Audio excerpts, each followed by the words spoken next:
Hello EF Pips, welcome back to Figurative from Talk Active with your host Adabi and Antika.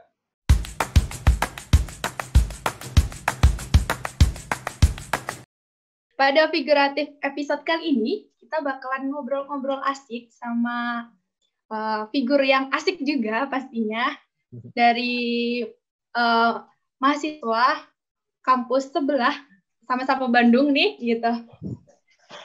Langsung saja kita sambut figur kita hari ini, yaitu Kak Girin. Halo, Kak. Halo semua, halo. Hai Halo. EFP, salam kenal. Oke. Apa kabar, Kak? Alhamdulillah baik, hari ini lancar, harian produktif, terus bisa sempat nonton film juga di Netflix, jadi alhamdulillah lancar lah hari ini gitu, senang. Kalian gimana, apa kabar? Baik juga, Kak. Baik. Baik, Usaha alhamdulillah. Mantap. Ini juga produktif kan, kita ngobrol-ngobrol nih. Iya dong, pastinya. Oke, mungkin EF Pips ini kan beberapa belum kenal Kak Girin nih, jadi pertama perkenalan dulu lah, Kak Girin ini siapa sih gitu. Oke. Boleh. Hai EF Pips, sekali lagi perkenalkan, nama aku Girin Rahmat Sadzikri, bisa dipanggilnya Girin. Aku tuh mahasiswa SBM ITB tahun 2017 masuknya dan kemarin baru lulus sidang. Jadi kalau di SBM tuh kita khasnya tuh bilang SBM 2020 dari tahun lulus gitu. Alhamdulillah lulus kemarin dan aku bakal wisuda Oktober, tapi sekarang udah kerja juga sih karena memang SBM tuh udah ngebebasin kita untuk nyari pengalaman, tapi wisuda tetap Oktober gitu. Salam kenal semua ya. Nih, Kak Girin, bicara tentang baru congratulations kemarin. Ya, Kak, di sidangnya. Iya, makasih. Thank you. Bicara tentang baru lulus kemarin nih, Kak Girin, kan sedang ada pandemi gini nih. Yap. Nah, berarti online dong ya sidangnya? Ya, benar sekali. Boleh diceritain nggak sih pengalaman sidang online itu kayak gimana? Oke, boleh banget. Jadi kan aku sebenarnya udah mempersiapkan diri tuh untuk sidang offline ya, yang datang ke kampus, depan dosen, segala macam, tapi ternyata karena masih parah COVID-nya jadi online. Nah, yang salah satu hal yang paling aku bersyukur, dalam tanda kutip ya, maksudnya aku nggak bersyukur ada COVID, tapi aku bersyukur karena pas online itu, jadi kan kita presenting si presentasinya di laptop ya.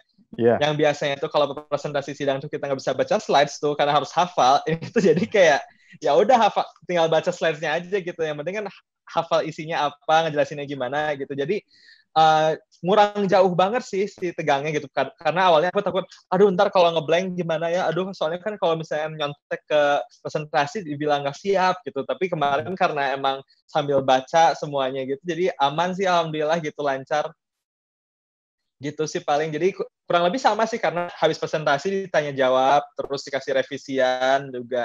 Jadi masih sama, cuman yang ngebedain adalah ada positifnya, yaitu kita bisa ambil baca slides-nya gitu. Yang biasanya kan harus pakai cue cards gitu kan, sekarang enggak jadinya. Mungkin gitu sih dari aku. Kalau negatifnya itu ada nggak sih, Kak, selain positifnya itu? Jadi kayak misalnya nggak bisa ngerasa tegangnya pas sidang atau gimana gitu? Negatifnya paling ini sih, karena kan biasanya kalau, aku nggak tahu ya kalau misalnya di jurusan lain atau di kampus lain, tapi kalau di SBM tuh kami ada kayak sedikit budayanya gitu, habis selesai sidang tuh turun dari tangga langsung disambut temen banyak-banyak gitu, kayak bawa balon lah, bawa karangan bunga lah, pokoknya super heboh gitu. Mau ngomong hebring sama hebro jadi hebroh barusan. Ya tapi super hebring, terus asik-asikan, tapi sekarang jadinya nggak bisa, tapi ternyata karena udah biasa juga ya, pandemi udah 3 bulan kan, jadi banyak yang video call, banyak yang ngirim-ngirim barang pakai GoFood lah, pakai GoSend, pakai JNE, jadi kurang lebih sama, cuman emang jadi jauh-jauhan aja sih. Tapi lancar-lancar aja ya, Kak, sidang kemarin? Alhamdulillah ya. Lancar, aku kelar 45 menit gitu, jadi cepet banget, jadi presentasi 10 menit, terus setengah jam ditanya jawab, terus kayak oke, selesai, terus kayak udah oke, gitu, jadi alhamdulillah lancar sih. Oke. Karena Kak Girin ini kan sudah sidang nih. Dulu bisa sharing nggak pengalamannya waktu kuliah tuh ikut kegiatan apa aja sih gitu? Karena mungkin nanti bakalan nyambung sama topik kita hari ini nih. Gitu. Sip. Jadi pengalaman aku di kuliah tuh memang lumayan banyak ya, karena aku anaknya tuh senang nyari pengalaman baru gitu. Jadi yang paling pertama tuh saat aku masih mahasiswa baru, aku join unit namanya PSM, Paduan Suara Mahasiswa. Karena aku emang dari dulu hobi nyanyi walaupun nggak paling bagus juga gitu. Jadi tapi tetap hobi nyanyi, terus siapa tahu bisa belajar kan, jadi aku daftar PSM tuh. Jadi masuklah unit Paduan Suara Mahasiswa. Terus selain dari PSM, aku pun kerja di salah satu startup di Bandung namanya 1% Studio. Ini kayak kreatif startup. Kalau misalkan baca webtoon, baca Laras Hati atau Zona Maya, itu yang bikinnya si 1% Studio itu. Nah, selain itu, aku ikutan jadi XLFL juga, di XL Future Leaders, dapat award-nya untuk jadi beasiswa selama 2 tahun. Lalu iseng-iseng juga waktu itu pernah jadi tour guide ke Rusia 2 kali pulang pergi. Jadi agak kayak ngitung-ngitung jatah absen gitu loh. Jadi oke, belum pernah absen, jadi bolehlah ini lumayan ada yang butuh jadi tour guide gitu. Jadi aku sekalian jalan-jalan juga ke Rusia. Sama terakhir, paling di tahun terakhir aku tuh ngajar di SBM karena dosen-dosennya kayak nawarin kayak, Girin mau ngajar juga nggak nih buat mahasiswa baru? Terus kayak, oh ya udahlah, boleh. Habis lumayan juga gitu kan, masih di kampus-kampus ini segala macam, jadi ngajar gitu. Terus itu kalau misalnya pengalaman kayak profesional dan organisasi kali ya. Tapi tambahan organisasi lagi lupa nih, Student Catalyst namanya. Jadi aku udah pernah jadi studentnya, pernah jadi mentor di sana, dan juga sekarang jadi Director of Human Resources. Itu organisasi mungkin banyak ya, tapi sebenarnya kalau aku sendiri itu kayak bukan kutu loncat, tapi kalau misalnya aku udah kelar kerjaanku, biasanya aku nyari pengalaman baru sih supaya lengkap gitu pengalaman perkuliahannya. Terus kalau untuk lomba, mungkin aku ikutan lomba tuh banyak banget ya. Cuman yang menang cuma 3 sih totalnya gitu. Tapi nggak apa-apa karena jadinya pengalamannya dapat gitu. Menang lomba tuh yang pertama MCOM Management Competition di UNS, itu juara 2. Lalu paling baru tuh ada Most Innovative Idea di Ideology Startup Challenge. Jadi aku dan teman-teman bikin semacam alat untuk menghitung detak jantung, tapi bagus gitu ya. Ada gambarnya, ntar aku liatin coba. Terus yang terakhir menang juga di UNPAD, namanya di International Paradigm Pajajaran Tourism Marketing Competition, itu juara 2 juga. Mungkin itu sih sekilas tentang pengalaman aku selama kuliah. Oke, banyak juga ya pengalamannya. Iya. Alhamdulillah.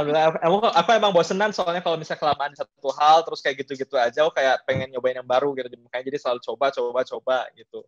Ya. Ini bisa jadi inspirasi buat teman-teman IFPIP semuanya. Kalau kuliah yang produktif lah ya gitu. Semakin produktif.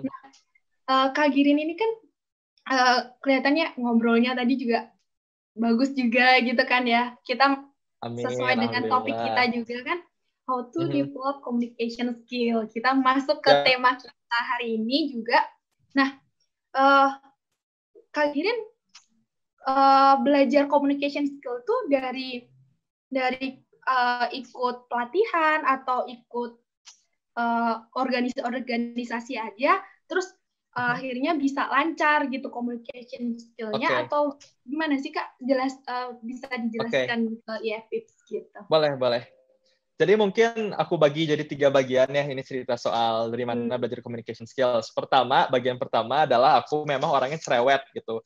Kalau dulu waktu SMP, waktu SMA sering dibilang bacot gitu, cerewet gitu, terus kayak oke gitu. Jadi emang aku orangnya banyak omong. Tapi aku tuh nggak pernah bisa ngomong depan umum gitu, karena aku selalu gagu, selalu minder, selalu kayak aduh banyak nonton, aduh malu gitu kan. Tapi waktu di ITB aku kesempatan untuk jadi MC pertama kali itu di PSM, Paduan Suara Mahasiswa, kayak acara Dies Natalis, hari ulang tahunnya organisasi kami gitu. Terus kayak kita kebingungan kan, siapa nih mau MC gitu. Itu aja Girin kan biasa cerewet. Masalahnya kan gue iya cerewet, tapi gue nggak bisa jadi MC atau apa, nggak pernah ada pengalaman. Nyobain lah itu aku jadi MC, terus sumpah gagal. Hampir ngomong kasar, gagal pokoknya sampai mengundang kasar ya. Jadi aku tuh gagalnya tuh yang kayak awkward depan panggung, kayak hai semua, apa kabar? Kayak hai, gitu. Kayak aku bingung ngomong apa selanjutnya segala macam. Karena aku di sana tuh aku belajar juga tapi jadinya karena aku nge-treat si pengalaman itu tuh sebagai sesuatu yang kayak beda dari ngobrol gitu. Kayak biasanya kan aku cerewet kayak ngobrol sama teman, sama Antika sama Adabi gitu kan kayak ngobrol biasa. Tapi waktu itu saat jadi MC tuh aku nge-treatnya beda gitu, kayak oke, sekarang bukan ngobrol, sekarang tuh kayak jadi MC segala macem, beda gitu. Jadi buyar aku, si talenta ngebacotnya, cerewet itu tuh menghilang lah di sana gitu. Tapi itu jadi pengalaman yang ngebuat aku kayak oke deh, fix kayaknya kayak kalau misalnya ngomong ke depan orang tuh coba kayak ngomong sama teman aja deh atau sama kenalan gitu. Dan dari sana melejit lah mulai itu jadi MC tuh, banyak yang nawarin segala macam, alhamdulillah. Tapi yang bikin aku makin terstruktur ngomongnya, makin bagus, makin enak itu adalah mungkin di XL Future Leaders, si program beasiswa dari XL tadi aku bilang. Jadi salah satu core kompetensinya atau kayak nilai utamanya di XL ini itu adalah semua membernya harus bisa melakukan effective communication. Bagaimana kita tuh bisa berkomunikasi secara efektif. Nah, maksudnya efektif tuh ini apa sih? Kadang kan kita biasa mau cerewet kayak mau jago ngomong, kadang-kadang ngomongnya agak muter-muter gitu ya. Nah, ini tuh di XLFL tuh kayak dia ngomong bahwa ya good leaders tuh bukan yang banyak omong doang, tapi saat ngomong tuh pas gitu, nggak terlalu banyak, tapi semuanya tersampaikan dengan baik. Mungkin gitu sih journey aku jadi bisa good communication skills tuh. Oke, berarti kalau bisa kita lihat lagi ke lomba-lomba yang telah Kak Giran ikutin nih, misalnya kayak Student Catalyst, kan pasti di lomba-lomba gitu harus berani speak up kan ya? Yes. Nah, kebetulan kalau di jurusan saya itu banyak, misalnya ada yang punya saran tapi nggak berani ngungkapin, takut dikira salah lah, takut dikira inilah, itulah, jadi takut mikir sebelum ngomong apa itu omongannya dia gitu. Boleh dijelasin nggak cara berani speak up itu? Oke. Berani speak up tuh mungkin kalau tips dari aku ya, pertama adalah lagi-lagi coba nge-treatnya mau di acara apapun itu ngobrol sama teman gitu. Atau kalau misalnya nggak teman, kalau misalnya orang yang lebih tua, lebih kayak dosen atau apa, kayak ngomong sama orang tua sendiri gitu. Karena bawaannya kalau dari sana tuh pasti ada friendly-nya gitu loh, teman-teman. IPPips itu panggilannya. Terus kalau misalnya cara speak up lagi nih, kalau misalnya teman-teman tuh kan banyak yang galau atau kayak aduh kayak gue kalau ngomong salah segala macam. Nah itu mindsetnya menurut aku harus diganti gitu. Kenapa? Karena lebih baik salah sekarang daripada salah keterusan terus diem-diem aja gitu. Sometimes kita tuh perlu ngomong dulu supaya kita tuh tahu bahwa kita salah. Karena kalau kita diam terus kayak nggak berani nanya, kayak nggak berani mengutarakan pendapat, jatuhnya kayak ya udah kelewat aja momentumnya gitu. Padahal saat kamu ngomong, saat kamu nanya tuh bisa jadi tahu lebih banyak gitu. Mungkin aku ini kembali lagi ke prinsipku sih, karena aku kan orangnya eksploratif, kita segala dicoba. Jadi kalau misalnya ada yang nggak ngerti, ada yang malu-malu atau ada yang nggak setuju, aku pasti langsung ngomong aja kayak nyeletuk gitu. Mungkin kadang-kadang orang kayak ini apa nih anak gitu, tapi at least aku at the end of the day selalu merasa puas gitu, karena akhirnya aku tahu kalau misalnya aku ada yang nggak setuju pun kayak oh kayak karena itu gitu. Jadi aku bisa terima gitu tanpa kayak aku sendiri kayak ngejudge atau julid tuh di belakangnya kayak ini apaan sih acara nggak jelas banget gitu. Nah kadang-kadang aku langsung ngomong sendiri kayak ini kenapa kayak gini acaranya gitu, suka nanya terus mereka ngejelasin kayak oh memang ada SOP-nya gini. Nah kalau kayak gitu aku pun langsung kayak oh gitu. Mungkin gitu sih, yang pertama adalah ngobrol kayak ke teman atau orang tua. Yang kedua speak up dulu aja, karena kalau misalnya salah pun jadi belajar kitanya. Kak, jadi kan kalau misalkan kita udah mulai berani berbicara nih, berani berbicara, tapi kadang kita tuh kayak saking semangatnya kita tuh deg-degan, demam panggung gitu loh, Kak. Nah, itu cara mengatasi demam panggung tuh gimana? Karena itu kebanyakan orang tuh kayak gitu deh kayaknya gitu.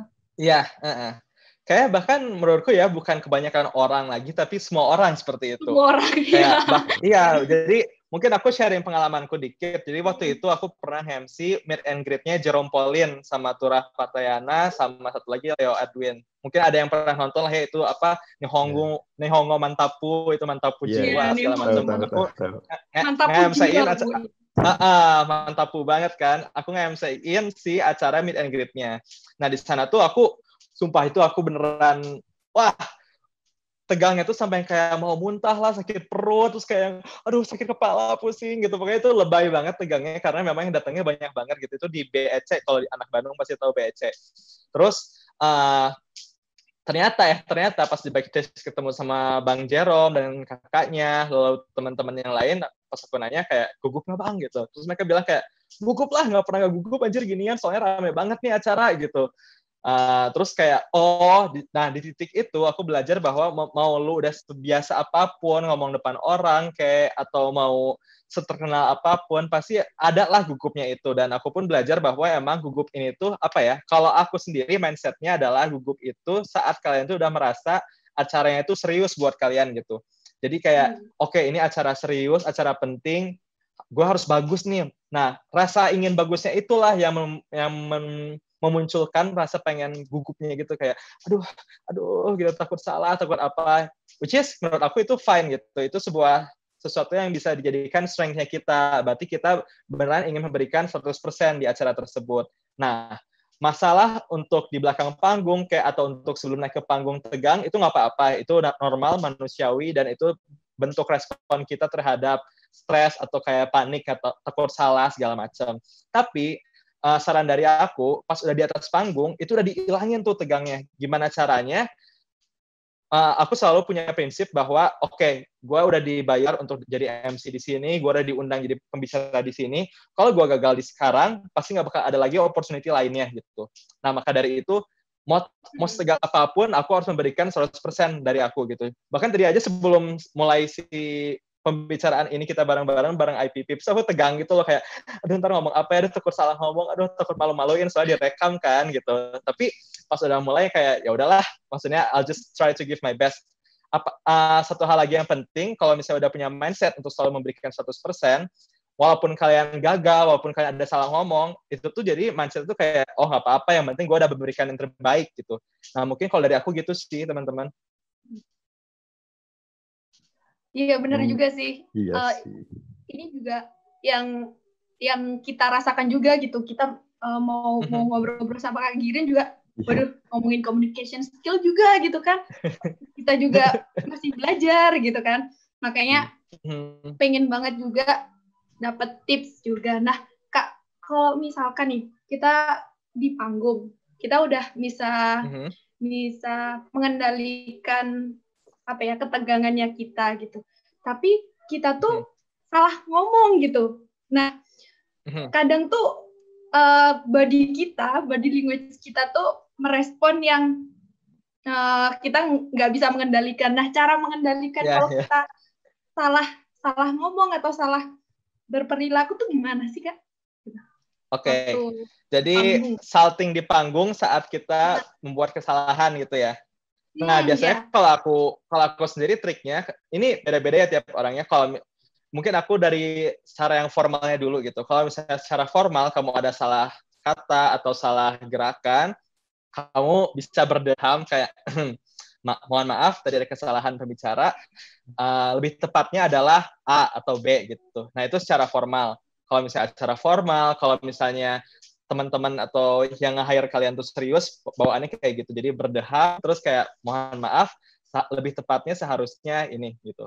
Itu dibenerin, lalu lanjut lagi acaranya. Tapi kalau misalnya aku sendiri di acara MC kayak di pensi lah, atau yang santai-santai kayak meet and greet tadi, aku biasanya langsung ngebercandain diri sendiri gitu. Kayak misalnya aku ngomong kayak salah ngomong gitu, kayak Jerome Pauling jadi Jerome Pauling gitu. Terus kayak sorry aduh salah ngomong, aduh emang tegang nih bawaannya nih, penontonnya banyak gitu ya, yang bintang tamunya juga super terkenal, jadi suka jadi gagu gitu, takut gitu, ingetnya terong, tadi baru makan terong gitu. Nah kalau aku gitu sih biasanya kalau salah ngomong, salah salting, biasanya aku langsung ngebercandain diri sendiri, karena apa? Kalau misalnya aku kayak hehe salah ngomong gitu kan agak awkward ya, penonton pun pasti kayak apa sih ini anak gitu, kapan cabutnya sih, gue pengen ketemu sama Jerome Pauling doang gitu. Nah tapi saat aku ngebercandain diri aku, jadinya orang-orang tuh bisa ikut ketawa bareng gitu, kayak mungkin hina ya, mungkin ada yang ketawanya ngehina gitu, kayak garing banget, tapi at least aku menghibur gitu. Mungkin kalau aku kayak gitu ya pembawaannya. Kak Girin, misalnya lagi ngebawain acara MC sama Jerome Pauling gitu tuh, kan tadi katanya ada penonton yang pengen cepet-cepet nonton misalnya. Ya. Nah, cara Kak Girin supaya ngebawain acara si MC, acara itu jadi menarik gimana sih supaya ngegiring audiensnya itu? Jadi kalau ngomongin public speaking itu kan ada banyak banget bentuknya ya. Ada yang jadi MC, bahkan kalian presentasi depan dosen, depan teman pun itu public speaking. Nah, satu hal yang aku bisa implementasikan terus-menerus adalah yang namanya interaksi. Ini pun salah satu yang aku pelajari dari XL Future Leaders. Interaksi ini tuh adalah cara kita membuat audiens kita menjadi tertarik Ada apa? Contohnya interaksi itu kebagi jadi 2. Yang pertama adalah emosi.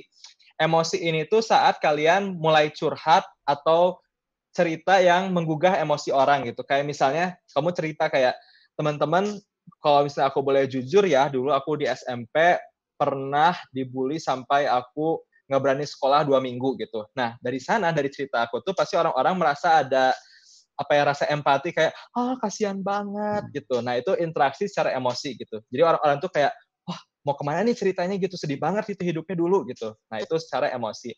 Yang kedua adalah secara engagement. Engagement tuh itu apa? Mungkin kalau MC bisa kayak, yang dari Bandung mana suaranya? Gitu, bisa kayak gitu. Tapi kalau misalnya lagi di presentasi yang serius-serius, mungkin bisa kayak, mungkin Bapak Ibu pernah mendengar kasus COVID yang terjadi di Bandung gitu. Jadi hal-hal yang bisa menanyakan ke penonton atau yang bisa jadi ada interaksi sama penonton, engaging gitu ya, itu tuh bisa membuat penontonnya pun jadi ikut lebih serius dan lebih ngikutin terus apa yang kita omongin di depan gitu. Jadi saat orang-orang udah pada mulai pegang HP, main HP, atau kayak ada yang ketiduran, nah itu bisa langsung diajak engagement gitu, kayak ajak ngomong aja, Mas yang di sana itu mukanya kayaknya agak bosen ya, kenapa akunya ngebosenin? Oh, sorry. Kalau boleh sharing, ini main apa nih di HP gitu? Ih, aku juga main. Ini kan karakternya kan. Jadi kayak so asik aja nggak apa-apa. Yang penting engaging. Karena dari engagement itu tuh jadinya attention-nya kembali lagi ke kalian gitu. Mungkin gitu sih teman-teman. Jadi intinya sih kalau kita ada salah atau buat menarik perhatian tuh kita so asik gitu ya. Seolah-olah kita benar ngobrol-ngobrol secara langsung gitu. Iya kan nih Kak? Iya, benar. Jadi secara asiknya juga, tapi bukan kayak so asik doang. Tapi kalau misalnya formal, ya aku tadi mau nambahin, bukan so asik doang, tapi kalau misalnya formal tuh bisa kayak dosen-dosen kalian gitu. Kalau misalnya tidur di kelas kan dosen suka manggil kalian kan. Sebenarnya aku belajar dari mereka sih kayak, oke, mungkin aku bisa panggil orang yang kurang beratensi gitu ya, terus diajak ngobrol langsung gitu. Tadi mau nambahin apa Antika? Sorry kepotong ya. Jadi ketika kita juga berusaha asik juga gitu, itu juga menambah kita gitu loh, iya kan Kak? Gitu. Ya, tadi agak putus-putus, tapi aku mencoba mikir bahwa tadi menambah confidence kali ya, mungkin. Nampaknya saudari Antika di sini ada sedikit masalah dengan internetnya ya. Mungkin bisa dikasihin dulu mic-nya ke Mas Adabi, coba Adabi. Mungkin kayaknya confidence. Supaya cara nambah confidence itu gimana sih? Sip. Antika, semoga lekas sembuh ya internetnya. Kita ngobrol dulu aja kalau gitu Adabi, biar nggak ada awkward silence. Boleh. Jadi itu aja sih yang Antika tadi, confidence itu. Yep. Nah, saya mau nanya sih, ini lebih ke personal, tapi mungkin orang lain juga ada kali yang kebingungan sama kayak saya gini. Ya, boleh. Cara memulai public speaking itu gimana sih? Suka bingung gitu kan. Cara melangkah pertamanya gimana sih? Selain presentasi di depan kelas gitu. Langkah pertamanya mungkin yang aku pelajari ya adalah sering ngobrol aja sama orang gitu. Mungkin jadi gimana ya? Aku kan orangnya dalam tanda kutip bosenan gitu ya. Jadi kadang-kadang aku nggak bisa kayak beneran 24/7 tuh dengan satu geng yang sama di kampus gitu. Kayak terus bareng mereka. Kenapa? Karena lama-kelamaan tuh obrolannya monoton gitu. Dan bahasannya juga itu aja. Nah, jadi aku sering biasain kayak kupu-kupu gitu. Bukan kuliah pulang ya, tapi kalau bahasa Inggrisnya kayak social butterfly gitu. Hinggap ke geng ini, hinggap ke geng sana, ngobrol gitu. Nah, kenapa aku ngelakuin hal itu? Karena jadinya vocabulary itu kosakata kita, terus pembicaraan kita tuh jadinya lebih luas gitu loh. Saat kita di satu geng misalnya ngomongin K-pop doang, ngomongin anime doang yang wibu-wibu gitu. Tapi aku sendiri sering ngomong ke banyak grup teman-teman gitu. Jadinya saat aku ngomong di depan orang, depan apa tuh saat aku lupa mau ngomong apa, suka ingat aja. Kenapa? Karena gini, ini mungkin sedikit tips and tricks ya. Mungkin kalian pernah di depan orang lain lagi ngomong, terus kayak, aduh lupa, itu katanya apa ya, aduh gitu kan. Itu salah satu masalah yang paling sering terjadi saat public speaking. Aku pun sering dapat masalah tersebut. Nah, tapi karena aku sering banyak ngobrol sama orang, dan kosakatanya nambah gitu ya, kadang-kadang si kata yang lupanya itu bisa diganti dengan kata lain. Misalnya kayak, aku tuh lupa, ini ekstrim ya, nggak mungkin sih, tapi mungkin lupa ngomong aku gitu ya, kayak aduh apa gitu. Nah, gara-gara aku main sama anak Jakarta nih, aku bisa ngomong gue gitu. Nah, simple kayak gitu, tapi bisa ganti-ganti ke yang lain gitu. Jadi banyak-banyak ngobrol sama orang, tambahin tuh kosakata supaya kalau misalnya ngomong di depan tuh bisa terus ngalir ngomongnya gitu. Mungkin gitu sih ada dari aku. Jadi sama kayak halnya misalnya kayak lagi ujian nih. Pas lagi ujian itu bingung isinya apa, tapi pas diingat-ingat pernah diterangin sama dosen. Nah, kayak gitu paling ya. Jadi isi jawabannya. Nah, iya, jadi pas di depan, pas lupa juga kayak, gue kan pernah ngobrol sama dia ya, terus ngomonginnya ini, oke ngomongin ini aja gitu. Benar-benar mantap. Keren-keren ini perumpamaannya. Nah, paling kalau sekarang kesibukan Kak Girin ini lagi apa sih? Karena saya lihat Kak Girin itu punya channel YouTube ya. Iya benar, nama channel YouTube-nya Girindram ya, GIRINDRAM kalau mau ditonton. Tapi kalau misalnya ngomongin kesibukan in general, aku pertama tadi YouTube itu, kedua aku sekarang lagi sering bikin online classes di Instagram aku sama namanya Girindram. Online classes ini tuh bisa banyak banget. Sekarang aku lagi mau bikin soal time management, dan kemarin sempat ngomongin soal networking, cara jual diri supaya banyak orang yang tertarik sama kita, dan juga public speaking gitu. Jadi aku lagi sering bikin kelas-kelas online. Kenapa? Sebenarnya gara-gara aku kan orangnya cerewet, seperti yang tadi aku udah bilang. Pengen ada teman ngobrol, pengen ada teman diskusi. Jadi aku bikin kelas online, yang ikutan silahkan ikutan, terus ntar jadinya ngobrol bareng gitu. Itu kedua. Dan yang ketiga, mungkin aku sekarang lagi megang PR manager gitu. Jadi gara-gara aku tuh dulu pernah ke Rusia, ketemu orang sana, kenalan, dia tuh nawarin kerjaan untuk menjadi public relations manager di Indonesia gitu. Karena kan orang Rusia pada nggak ada yang bisa ngomong bahasa Indonesia tuh ya. Jadi aku kayak dalam tanda kutip kepala cabang di Indonesia gitu. Jadi saat ada customer yang komplain atau ada yang mau nanya tuh, itu datangnya ke aku dan anak-anakku gitu. Anak-anakku tuh maksudnya teman kerjaku gitu. Mungkin gitu sih. Jadi aku sekarang lagi megang PR manager kalau untuk kerjaannya. Tapi selain itu mungkin yang tadi aku udah sebutin. Ini mau nanya lagi nih, tadi kelupaan mau ditanya. Kalau ke Rusia itu gimana sih ceritanya? Boleh santai. Ke Rusianya itu gimana ceritanya? Jadi sebenarnya waktu aku SMA tahun kedua aku sempat ke Rusia juga tuh untuk pertukaran pelajar selama setahun. Jadinya aku tuh sebenarnya angkatan 16, tapi gara-gara pertukaran itu turun angkatan 1. Nah, di sana aku kan temenan sama orang Rusia nih setahun tuh. Tiba-tiba kemarin tuh ada temanku yang buka bisnis tour kayak keluar negeri gitu. Dia kayak nyari tour guide yang bisa ngomong bahasa Rusia supaya bisa nemenin si peserta turnya selama di Rusia. Dia nawarin kayak, "Gir, lu pernah di Rusia kan? Mau nggak jadi tour guide-nya?" gitu. Ya, kan aku senang-senang aja gitu. Kalau misalnya jadi tour guide itu kan selain jadi ngarahin orang-orang, berarti kan dapat kesempatan jalan-jalan juga ya, gratis lagi dibayarin gitu. Ya udah, gue kayak oke, boleh gitu. Nah, cuman jadi trikinya adalah waktu itu aku harus kayak izin dari kuliah kan, dan kuliah pun nggak bakal ngasih izin untuk kerjaan yang di luar lomba gitu. Jadi memang aku ngitung dulu sebelum masuk semesternya kayak, berarti kalau gue mau ke Rusia 2 minggu, berarti jatah absennya cuma boleh, pokoknya itu sosokan ngitung lah, dan akhirnya nggak negatif sih nilai absennya gitu. Jadi masih nilai yang baik, terus nggak ada downgrade. Kalau di ITB itu kita ada sistem downgrade kalau misalnya kurang dari 80%, dan yang dari A tuh jadi B kalau nggak salah. Jadi diturunin. Tapi kemarin nggak kena, alhamdulillah gitu sih. Oke. Kalau gitu boleh tahu alasannya kenapa milih Rusia nggak, Kak Girin? Dibandingkan negara-negara lain. Alasan milih Rusia? Iya. Sebenarnya waktu itu milih Rusia tuh karena jadi gini, kalau di program pertukaran pelajarku tuh, itu tuh kayak untung-untungan dapat negaranya yang mana. Dan untung-untungannya salah satunya tuh terkait dengan ada nggak keluarga orang sana yang mau nerima aku gitu. Nah, mungkin aku berjodohnya dengan orang Rusia waktu itu, yang mau nerima aku tinggal di keluarganya adalah orang Rusia itu.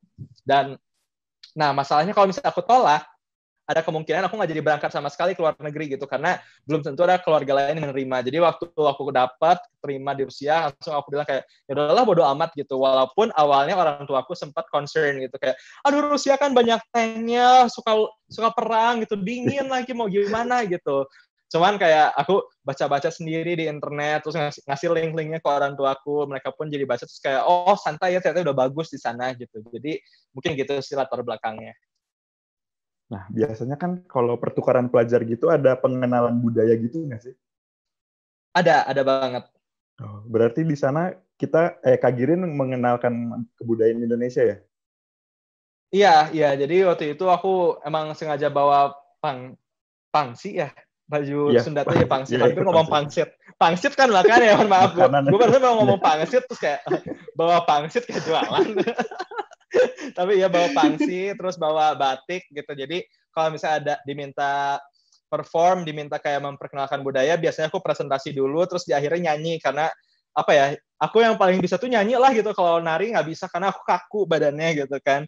Jadi nggak bisa tuh nari. Jadi paling nyanyi kalau di akhirnya, jadi nyanyi lagu-lagu Sunda, lagu-lagu Indonesia. Terus biasalah kadang-kadang suka instrumental itu yang lebih kayak tung tung tung tung gitu, supaya kayak wah apa nih gitu, sangat tradisional ya gitu kan. Orang sana gampang apa ya, mereka gampang kayak terkesima dengan sedikit tradisional dikit, langsung kayak wah gitu. Mungkin gitu sih pengalaman budaya aku. Izin minum bentar ya, aku iya, boleh Kak Girin, boleh.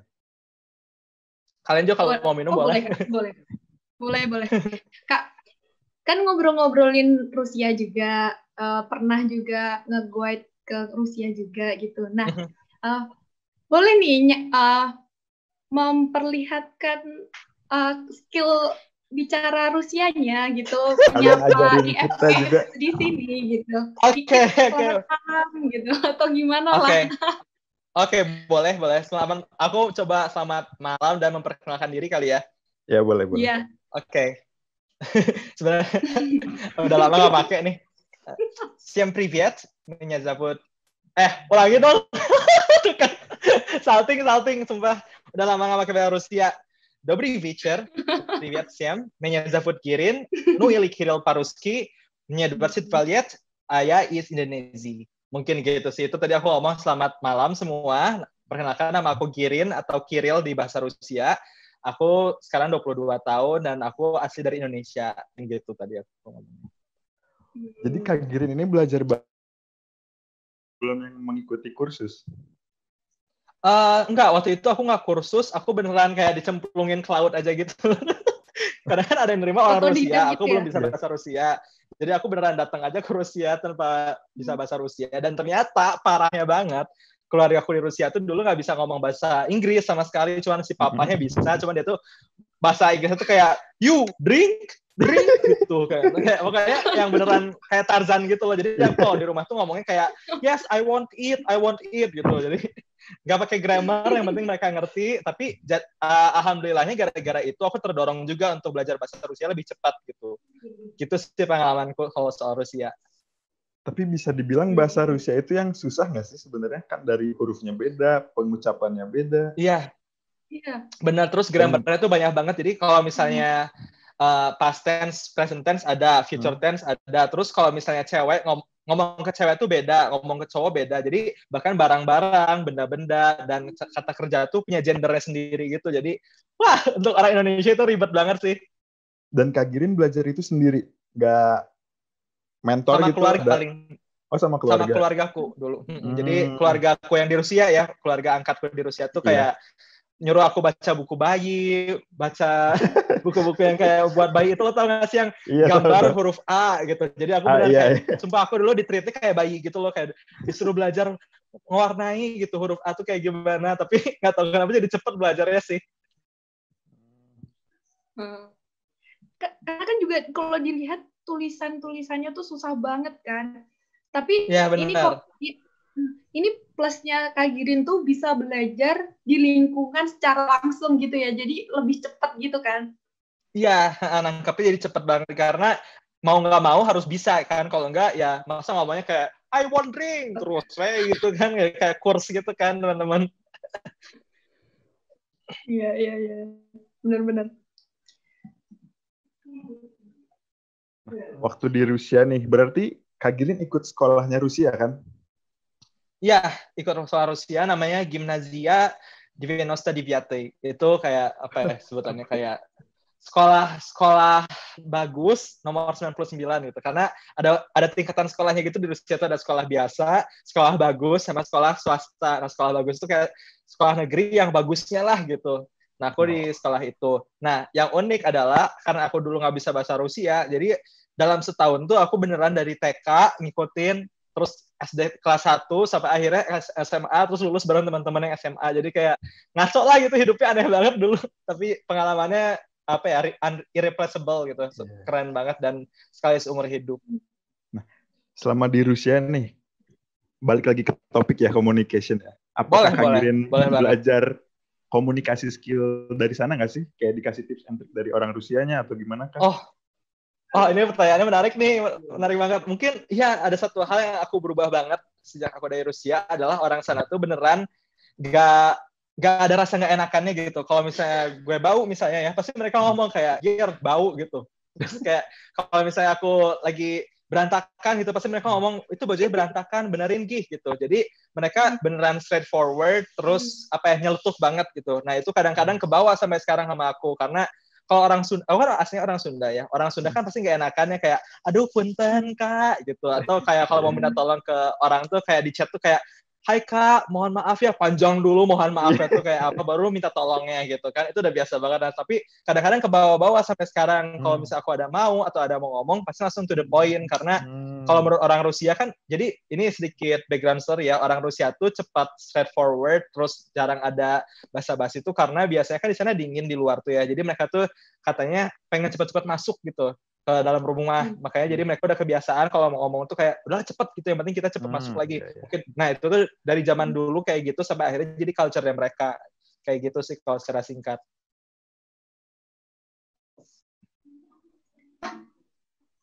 Waktu Kak Girin di Rusia sana sempat bikin vlog-vlog YouTube gitu nggak sih atau enggak ya? Aku pernah bikin satu, itu tuh untuk lomba namanya My Vision of Russia. Jadi yang menang tuh bakal diajak keliling Rusia. Alhamdulillah aku menang itu. Jadi dapat deh jalan-jalan juga keliling Rusia. Jadi intinya videonya tuh sharing soal gimana sih aku tuh melihat Rusia dari kacamata orang yang bukan asli sana gitu. Kayak gimana. Jadi aku sharing pengalamanku selama di sana, ngomongin soal culture-nya, orang-orang sananya, gitu sih.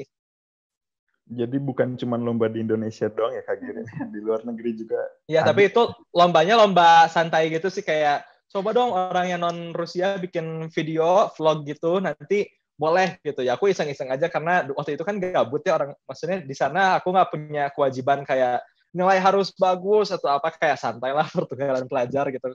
Penjelek biasanya kayak nggak ngerti bahasanya gitu, jadi santai. Jadi aku banyak waktu luangnya, jadi bisa iseng-iseng bikin vlog kayak gitu waktu itu. Tapi di sana Kak Girin berapa lama di Rusia? Di Rusia tuh setahun dulu. Setahun ya. Nah itu kebiasaan hidup atau kebiasaan ngobrol juga di sana tuh waktu balik ke Indonesia itu kebawa nggak sih Kak? Kayak kebiasaan-kebiasaan yang contohnya salah satunya tadi terlalu jujur gitu kan? Iya, itu bagus tuh, positif. Nggak enakan ngomongnya gitu bukan. kan kalau di Indonesia. Iya, terlalu jujur. Mungkin yang kebawa ke Indonesia, satu, aku jadi lebih fashionable ya. Mungkin karena waktu di sana tuh pilihan baju tuh banyak ya. Jadi saat musim semi, musim panas, musim gugur tuh baju-bajunya pasti berubah gitu di toko-toko. Jadi ngelihat tuh banyak pilihan baju segala macam. Jadi aku yang biasanya kaos-kaosan doang, sekarang jadi suka kemeja, suka pakai outer segala macam. Terus dari soal ini sih yang paling nempel sampai sekarang tuh. Jadi aku tuh sekarang gampang banget kepanasan sampai kalau di rumah tuh aku biasanya nggak pakai atasan gitu karena beneran aku gampang banget keringetan gitu. Kalau di kampus pun keluar ruangan yang ber-AC dikit pasti keringetan, supaya teman-teman tuh kayak, "Gir, punggung lu kenapa, kena air apa? Keringet gue, mohon maaf," gitu. Jadi aku sampai sekarang atau kenapa nggak hilang-hilang, gampang banget kepanasan gitu karena biasa dingin di sana. Itu yang paling nempel buat aku sih. Nah, Kak Girin, saya mau nyinggung juga nih tentang yang tadi yang sempat jadi MC-nya di acara Meet and Greet-nya Jerome sama siapa boleh banget. Nah, itu kenapa sih bisa sampai Turah Papayana, Leo. Itu kenapa sih bisa sampai segitunya? Emang networking-nya Kak Girin bagus atau gimana tuh? Itu mungkin dibagi jadi, aku senang ngebagi-bagi jadi dua gitu supaya enak terstruktur ngomongnya. Jadi yang satu gara-gara aku udah punya banyak pengalaman jadi MC itu. Jadi kalau bisa kalian lihat IG-ku nih yang Girin Drum itu, di salah satu highlight itu ada portofolio aku nge-MC. Jadi tiap aku nge-MC, aku selalu nge-post si pengalamannya. Jadi orang-orang yang lihat IG-ku tuh kayak, ini mah orang udah biasa nge-MC gitu. Padahal nih ya, ini sedikit curhat dikit dan realitinya adalah nggak semua acara itu tuh sukses. Kadang-kadang di awal-awal banyak gagalnya gitu. Cuman gara-gara aku ngepost banyak nih, orang-orang tuh langsung percaya bahwa kayak, oh Giri udah berpengalaman nih. Dan emang alhamdulillah untuk sekarang sih udah jarang lagi gagal-gagalan kayak dulu. Karena jam terbang itu beneran guys. Jadi bukan cuman kayak orang yang, Kak, ada tipsnya nggak sih kalau untuk nge-MC yang bagus gimana? Jam terbang. Dulu aku bete dibilang gitu kayak, apa sih lah jam terbang pasti ada tipsnya gitu. Tapi sekarang setelah aku mengalami sendiri, memang bener gitu, jam terbang tuh membantu banget karena udah tahu, oh kalau misalnya gagal bisa ngapain, gitu-gitu. Lalu yang kedua, mungkin benar tadi kata Adabi ngomongin soal networking aku. Jadi kebetulan aku tuh temennya, pacarnya, kakaknya Jerome Pauline. Si Bang Jehian itu pacaran sama anak PSM juga, namanya Lydia, temanku. Terus kayak lagi nyari MC, terus Lydia ini ngasih referensi ke aku. Jadinya si abangnya kayak, Girin mau nggak jadi MC? Mau, gitu. Jadi gitu sih. Jadi tadi sih pengalamannya udah banyak, plus juga ada networking yang baik gitu. Oke. Jadi ngobrolnya kita loncat-loncat ya ini tadi. Iya. Apa-apa ini. Kalau ngerumpi yang baik tuh gitu tuh. Jadi nggak kayak terstruktur, terus kayak monoton, tapi ini kemana-mana, tapi nggak apa-apa, asik kok ngobrol sama kalian. Nah Kak, aku tadi ketinggalan juga kan waktu ini bahas tentang kesibukannya Kak Girin kan YouTube nih. Aku juga udah lihat YouTube-nya Kak Girin. Wah, itu kan yang postingan pertama tuh yang di Rusia itu kan. Yang di Rusia. Yeah. Itu tadi sempat dibahas juga. Nah, ini yang aku menarik juga kayak udah dipersiapkan matang-matang gitu yang tentang breaking the boundaries ya. Boundaries. Ya. Ya, benar. Nah, itu tuh boleh share nggak sih Kak? Itu ngobrolin tentang apa sih gitu? Kayaknya emang relate sama kita sekarang gitu loh. Oke, siap. Thank you, jadi bisa kesempatan promosi nih. Jadi sebenarnya aku tuh kalau ngebuat sesuatu yang baru pasti selalu berawal dari satu keinginan, satu purpose untuk menunjukkan sesuatu gitu. Nah, kalau untuk YouTube ini, sebenarnya goal aku sendiri tuh ingin break down boundaries yang dimaksud tuh kayak contohnya stereotip, atau stigma, atau bahkan kepercayaan diri kita sendiri gitu. Kadang-kadang kita kayak merasa, aduh gue mah kurang bisa nih, atau kayak, aduh fix lah nggak kayak gitu, soalnya gue mah jauh kayak dia gitu. Nah, gue tuh pengen YouTube aku tuh untuk nge-breakdown those boundaries, jadi orang-orang tuh bisa melupakan soal stigma, soal stereotip, terus juga bisa percaya bahwa, oh gue juga bisa nih kayak gini gitu. Mungkin itu sih, jadi menghilangkan batasan-batasan yang limit kita untuk mencapai potensi kita di ujung hari gitu. Mungkin gitu sih inti dari YouTube aku tuh. Oke. Kak, dari tadi kan kita ngobrol-ngobrol juga kan, ngobrol-ngobrol tentang communication skill sampai bolak-balik juga kan. Nah, karena penonton kita tuh kan IFPIPS itu kebanyakan anak informatika. Nah, anak informatika tuh identik dengan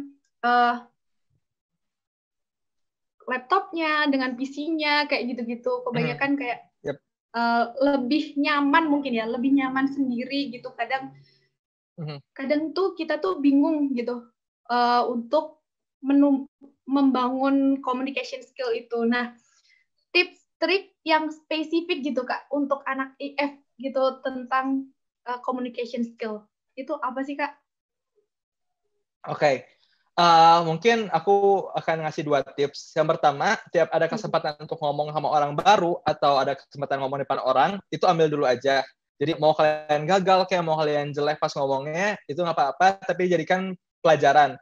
Karena aku pribadi ya, personally, merasa kalau misalnya aku gagal saat bicara di depan orang, itu tuh jadi sesuatu yang membekas di aku gitu, kayak dalam tanda kutip trauma gitu, nggak mau kejadian hal yang sama. Tapi karena takutnya itu tuh benar-benar selanjutnya aku nggak ngulangin lagi kesalahan yang sama gitu. Jadi memang harus ada exposure dulu aja, coba dulu aja gitu. Pasti nanti pun jadi terbiasa dan belajar dari kesalahan kalaupun ada salah.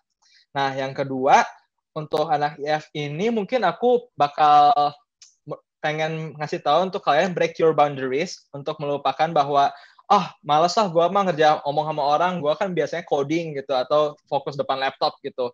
Nah itu harus diganti tuh mindsetnya. Kenapa? Karena ntar kalau misalnya, ini nggak tahu ya stereotipnya benar atau enggak, tadi sorry ya kalau misalnya salah, tapi tadi kan Antika ngomongnya gitu ya, bahwa kayak ngomonginnya coding, laptop segala macam. Tapi kalau misalnya ntar kalian di dunia kerja nih, kerja tuh bukan cuman depan laptop doang gitu. Ada saatnya kalian harus koordinasi dengan tim-tim lain. Saat kalian jadi tim yang coding, yang bikin aplikasi misalnya, tetap kalian harus ngomong sama anak marketing, sama anak-anak finance, segala macam. Jadi saat kalian dari dunia kerja sana tuh, kalian harus bisa komunikasi sama orang lain. Jadi jangan dianggap remeh communication skills ini, karena jujur aja anak ITB pun aku lihat banyak banget nih yang masalah banget soal ngomong depan orang gitu. Sampai ada stigma orang, jadi ini ada gosip gitu ya di tempat-tempat kerja tuh bilang bahwa jangan sama anak ITB, mereka mah nggak bisa ngomong depan orang gitu, selalu susah ngasih tahu ide-idenya gitu. Dan aku lihat sih kalau misalnya melihat kenyataannya ya, emang benar kadang-kadang kesulitan untuk ngasih pendapat,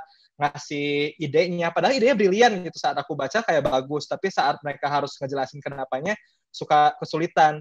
Itu menurutku gara-gara memang jarang dibiasakan untuk ngobrol sama orang lain. Jadi intinya adalah satu, kalau ada kesempatan ambil aja. Yang kedua, sering-seringlah ngobrol sama orang, karena dari sana tuh kebangun sendiri sih kebiasaan untuk ngasih tahu A sampai Z tuh terstrukturnya dan baiknya kayak gimana. Mungkin gitu sih teman-teman, IT tips.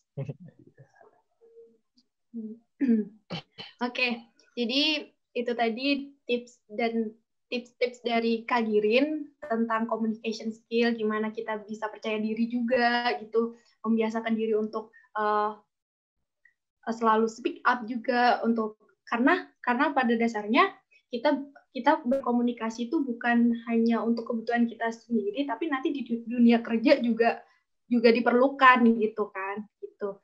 Nah, karena kita sudah ngobrol-ngobrol lama juga ya Kak, udah nggak kerasa. Nggak kerasa ya, hampir sejam. Iya, bahas apa ya tadi, pengalamannya Kak Girin juga, terus sempat nyinggung sidangnya Kak Girin, YouTube-nya juga. Terima kasih banyak tips-tips dan pengalaman-pengalaman yang udah di-share ke kita juga. Semoga bermanfaat gitu, dan semoga bisa diterapkan juga, walaupun mungkin setiap individu beda ya tipsnya, tapi semoga bermanfaat lah gitu. Yes, amin. Makasih teman-teman. Terima kasih Kak Girin sudah hadir di Figuratif pada episode kali ini. Semoga kita bisa dipertemukan di lain kesempatan lagi. Sip, amin. Ada yang mau ditambahkan nggak? Ya, jadi sebenarnya itu intinya itu nggak ada yang nggak bisa ya. Yang ada itu nggak ada yang mau mencoba maksudnya. Yes.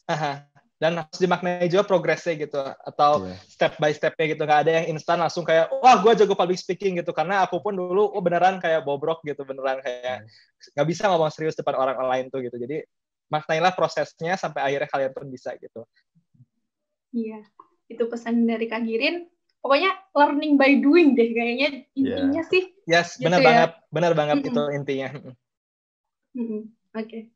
Karena kita sudah ngobrol-ngobrol juga, sudah lama, terima kasih. Dan untuk IFPIPS, terima kasih juga sudah nonton.